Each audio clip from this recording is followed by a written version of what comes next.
All right, follow this. You can answer it any way you want. Which comes first with the professional college football program at the University of Texas? Which comes first? A $10 million a year athlete, a $10 million a year player, or a $20 million a year coach? Which one of those things happens first? I think both happen, and I think both happen fairly soon. But that's not the question as of now, unless you want to disagree with that. I think both things happen. The question is, which is first? A $10 million a year player, this is professional college football, a $10 million a year player, or a $20 million a year coach? There's a reason why I bring it up, and I think 10 million is just blown away. But here you go. This is a list from SportsIllustrated.com. This is a list of the highest paid athletes in professional college sports based on name, image, and likeness. Name, image, and likeness means you have endorsement deals. It doesn't really work that way, but these are mostly the dollar amounts here, and the players listed here are mostly those that are actually doing advertising deals. They're actually doing endorsement deals. In other words, the athlete is pitching a product or service, paid to be an image for a product or service. Let's see. Should I start backwards? Cabe Klubnik is number 10. He makes $3.3 million. He's a quarterback at Clemson, probably the best in the game going into next year. Garrett Nussmeier is a quarterback at LSU, $3.6 million. Lenora Sellers, a quarterback at South Carolina. See a trend here? $3.7 million. DJ Lagway is an often injured quarterback at Florida. Really, really talented guy, though. He's at $3.8 million. You see? Jeremiah Smith, he's an outlier. They say he has an estimated value of $4 million. He's a wide receiver for Ohio State. The only female on the list. Wonder why? I'm sure it's because she's a great athlete, and I'm sure because most people are fans of college gymnastics. But the only athlete on the list with an estimated value of $4.1 million is Livy Dunn at LSU.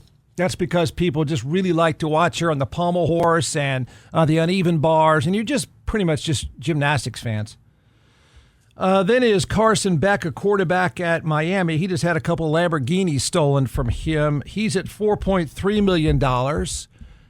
Would assume this guy is one and done and the first pick in next year's NBA draft. Cooper Flagg, a forward playing for Duke in basketball, is at $4.8 million. Then you jump up a long way. I mean, there's a next level to the next one, and that is a valuation now estimated at about $6.5 million.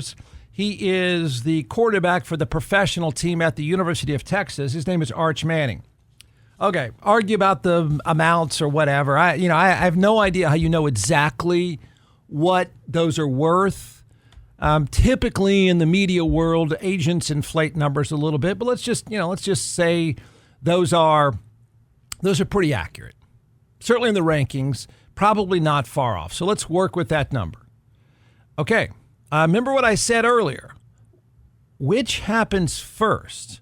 A $10 million, you can project this way outside of the professional sports teams at the University of Texas. Just make it up for all of college football.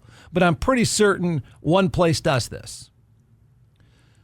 Which happens first? A $10 million a year player or a $20 million a year coach?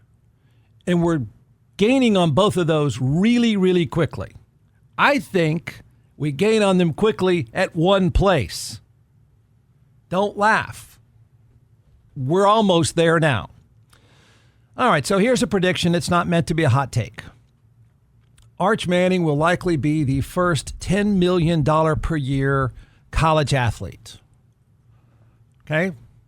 You don't know that, Jeff. What do you mean? He's at almost 7, and he's played 3 games against cream puff competition. Are you kidding? He could easily get there. So, yeah, I think I'll predict it right now. Arch Manning will be the star. Not a cameo, not a bit part, but I'll predict he'll be the star. If it's not already in production, I'll predict he'll be the star of a Dr. Pepper Fansville ad this season. That's just a prediction. I know nothing about what they're doing or what they're working on. Now, the only reason why I would say that doesn't happen, the only reason, unless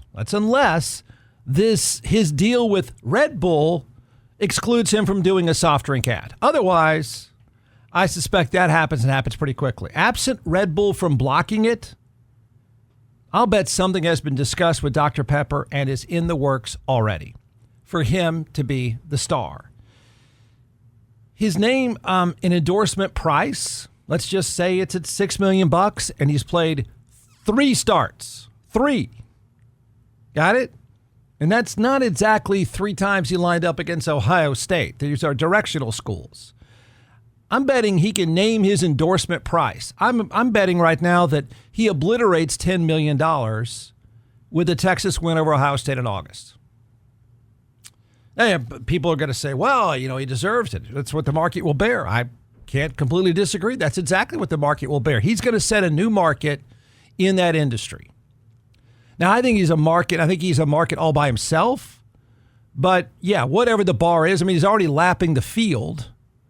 And whatever that bar is, he'll obliterate it if he wants, if he needs it, if they do well. And well is pretty easy to accomplish. He'll say, wait a minute. Why would it be worth that much, Jeff, if he's had 3 starts against lame competition?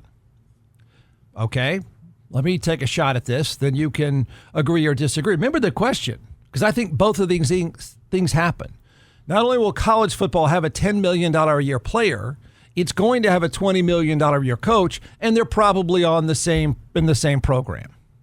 All it's going to take, the fuse will be lit for Texas to go on the road and beat Ohio State in August. And I think they probably do. When that happens, the rock star status, whether you like it or not, whether you agree with it or not, whether you think it's too much or not, doesn't matter. The rock star status is going to be off the charts, and then he can name his price. That Fansville ad will already be running if Red Bull lets him. But you'd say, how can he be worth so much, Jeff, if it's 3 meaningless games against lame competition? Okay. Think of celebrity and celebrity endorsements this way. And I know people love to say it doesn't work. You're wrong. Okay? You're wrong. Companies don't throw away money. Now, boosters throw away money to college players, but we're talking about a different thing here. We're talking about the actual marketability of a superstar player because of the name and because of the smile and because of where he is.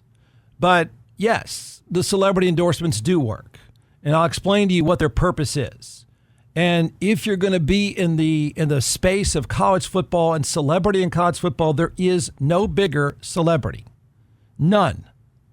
With the win against Ohio State, it's off the charts. So he'll name his price. I think his coach will be able to name his price too. You can find it obscene, and I think it probably is. But I think that's where this market is headed. So why is he worth, or why would any celebrity endorsement deal be worth the amount of money you hear? Okay, here's the deal. Here's the way to think about this from a business perspective. The goal is to cut through the clutter and to get people to pay attention. I'm not saying that the celebrity, in essence, closes the deal. You know this, okay? If you're in sales at all, to sell something, you have to get the potential client to take your call. You have to get your potential client to hear your pitch. You have to get them to pay some sort of reasonable attention so you've got a chance to close. Well, in the media world, a well-matched spokesperson does this. It cuts through the clutter. Now, if it doesn't fit and you're watching a show that's built for, 80-year-old blue hairs, it's some teenage rapper, no, it's not going to work. But when it's matched with the audience, it does work. So just think in those terms. You're paying somebody to cut through the clutter, particularly if you're running an ad campaign that's targeting college students or college age students or college fans at all. There's no bigger name.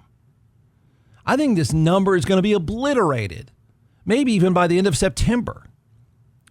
So how's he a star? You're going to say you're going to try to be all reasonable and you're going to try to be logical. And Jeff, this is fact-based. No, it's what the market wants. He's a star because he is from the most famous football family, and I think you can't underestimate this. 2 media star uncles, right? 2 of the most popular spokespeople in media, Eli and Peyton Manning. 2 of the most popular, in terms of football, certainly, in sports in general, 2 of the most popular people in media are Eli and Peyton Manning. So then you bring along Arch Manning with the name, right? It's legendary. There's not ever going to be, and has been, a name like that outside of Shedeur Sanders. But he looks good with a conservative bent in looks. Got it? That's going to matter to middle America. It's like Caitlin Clark on steroids. It's exactly what a lot of you buying chips or a Buick would like to see. He communicates pretty well, I think. I don't know. It's not going to matter that much. And he's put on other thing is he's going to be on the biggest stage in the sport pretty often. And that's going to be Texas football, certainly the first week of the season. Add to that, the sports media world loves him because it generates clicks. And there's going to be more and more and more of that because it's the biggest name. He's the most high profile player in the sport in decades. So as long as he plays pretty well, and Texas does pretty well, and he's on the stage and hyped all the time, it's exactly what the advertiser will want. So circle back. $10 million a year player or a $20 million a year coach, I think it's both, and I think it's both at the same place. Arch Manning does it first, my opinion. He's already at $6.5 million, and that's not really even doing anything except a few interviews. Red Bull's already in. Anybody else, he could name his price with a good outing, probably even without a good outing. Texas and Ohio State. So that's easy. I think that number's easy. The question would be the $20 million year coach, and that would only take, I suspect, Steve Sarkisian to get to a championship game. I didn't say win it. I think if Steve Sarkisian were to get to a championship game, they've come close. It's his own fault they didn't get into one last year, but he gets to a championship game, he names his price. And they'll pay it. So in a short amount of time, I think you have both. But in practically a matter of months, you've got your first $10 million a year college football player. Easily. Maybe well beyond that. And no one else will be even close. Hey Austin, Jeff Ward here, and I never thought I'd be in an accident and need a personal injury attorney. And then sure enough, less than a mile from my house, I was blindsided. I was injured. My world was turned completely upside down. I called DJC Law and their team took care of everything. I got the best result possible. Don't just take my word for it. They have over 1,000 5-star reviews. So if you're injured, call 512-888-9999 and get your justice at teamjustice.com.